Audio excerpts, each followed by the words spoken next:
शिवाजी विद्यापीठाच्या 62व्या दीक्षांत समारंभास आजपासून विविध उपक्रमांनी उत्साहात सुरुवात झाली आहे। ग्रंथदिंडी, ग्रंथ महोत्सव आणि महाराष्ट्राची लोकधारा या भव्य सांस्कृतिक कार्यक्रमामुळे विद्यापीठ परिसरात सांस्कृतिक आणि बौद्धिक चैतन्य निर्माण झालं आहे। उद्या सकाळी 11 वाजता राजमाता जिजाऊ साहेब सभागृहात मुख्य दीक्षांत समारंभ पार पडणार आहे।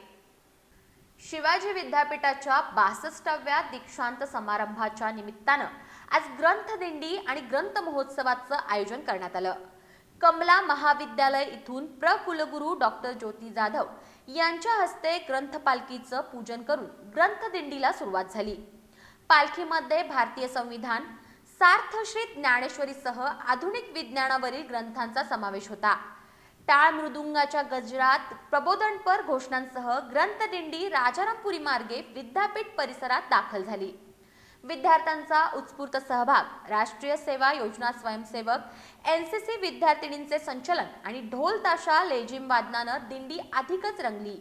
यानंतर विद्यापीठाच्या अनेक इमारत परिसरात ग्रंथ महोत्सवाचं उद्घाटन करण्यात आलं।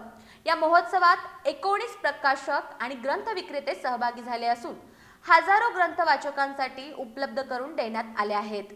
विद्यार्थ्यांनी उभारलेले स्टार्टअप आणि खाद्यपदार्थांचे स्टॉलही आकर्षण ठरले। संध्याकाळी महाराष्ट्राची लोकधारा या सांस्कृतिक कार्यक्रमाचे सादरीकरण करण्यात आलं।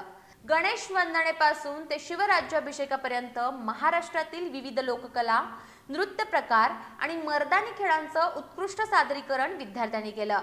उपस्थित प्रेक्षकांनी या कार्यक्रमाला उत्स्फूर्त प्रतिसाद दिला।